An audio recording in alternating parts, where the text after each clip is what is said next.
Biden menangkan Pilpres kemudian menjabat, maka angka COVID menurun drastis di Amerika. Sekarang terbukti. Kemarin bahkan Nancy Pelosi, ketua DPR-nya Amerika, pidato sejak awal kedatangannya sampai selesai rapat tanpa masker sama sekali. Pejabat Amerika sudah tidak bermasker. Mirip dengan apa yang Trump CS lakukan dulu. Trump mengatakan semua ini ulah globalis cabal di belakang Partai Demokrat yang ingin membuat dunia selalu dalam keadaan berperang. COVID adalah political tools yang mudah ditaklukkan kalau taat pada globalis. Kalau tidak taat pada globalis, negara tersebut akan lama COVID-nya. Lalu sekarang terbukti COVID mulai berkurang cepat sekali di Amerika. Seperti kata Trump, benarlah globalis ingin selalu membuat dunia tidak damai. The real dark feather adalah globalis ini. Ingin selalu perang dan ingin berkuasa mutlak. Buktinya baru saja Amerika serang lagi dengan kekuatan penuh tentara pro-Iran. Artinya begitu Demokrat berkuasa, globalis di belakangnya, perang berkelanjutan, dan milisi Suriah tersebut di Suriah yang selama ini berkurang bedil-bedilannya, peraknya berkurang. Negara Arab yang damai dengan Israel juga mendadak menjadi senewan karena Timur Tengah yang hampir damai mendadak memanas lagi. Arab Saudi berteriak paling kencang sekarang protes ke Biden.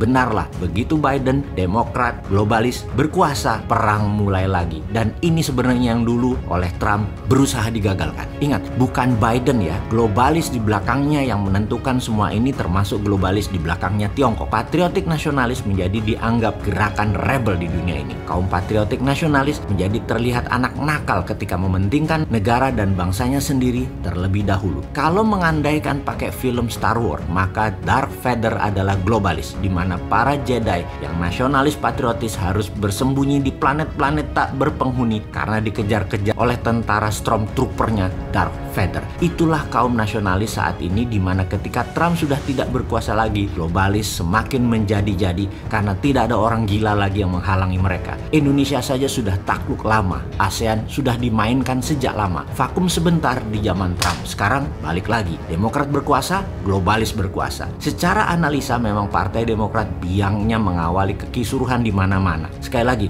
penting kita melakukan counter insurgency bernegara di Indonesia ini yang sejauh ini masih lemah antisipasinya urusan internasional, terutama dunia shadow. Maka ada timbul pertanyaan, apakah bom akan mulai dipakai lagi sebagai penggoyang kemapanan di banyak negara? Jawabannya sangat mungkin teror akan dimainkan lagi di era Biden ini. Di Indonesia bagaimana? Ya mungkin sekali teror dimainkan. Makanya hati-hati. Kekuasaan globalis ini membuat kita mendengar info terbaru tentang New World Order adalah sudah dilepasnya virus Ebola tipe 10 dan varian baru Chikungunya yang belum ada obatnya di Afrika. COVID selesai digantikan dengan virus yang lebih mematikan. Ini bangsatnya si globalis tadi. Isu yang santer digunakan laboratoriumnya ya masih di Wuhan. Jadi kalau dikatakan COVID adalah pandemic man-made, itu harus kita bisa percayai. Namun cara penanganannya di banyak negara yang pejabatnya tidak berdaulat adalah dengan vaksin. Bukan vaksin, tapi tambah vitamin, tambah pola hidup sehat, dibantu negara melakukan kekuatan lobby-lobby politik ke tingkat dunia.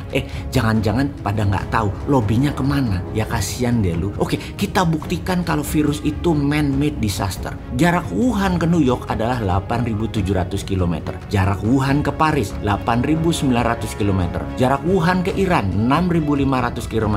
Wuhan ke India 3.500 km. Jutaan manusia terpapar COVID di tempat tadi yang kita sebutkan. Namun Wuhan ke Beijing yang 1.000 km, Wuhan ke Shanghai yang cuma 600 km, tidak ada virus COVID di Shanghai dan Beijing dalam hitungan hanya ribuan ke bawah. Cukup mudah mengkonfirm bahwa paten COVID memang milik Amerika, namun laboratoriumnya Wuhan. Itu semua orang juga tahu. Jadi informasi ini harus kita tajamkan. Bukan apa yang globalis mau atau lakukan, namun apa yang harus kita antisipasi ke depannya. Juga apa yang akan Biden CS lakukan dengan menggunakan instrumen penggoyang perdamaian. Teror bersenjata, pandemi baru, harga komoditi oil and gas naik. Semua adalah alat tekan, menekan negara tidak berdaulat. Segera siapkan counter insurgency agar Indonesia selalu menang.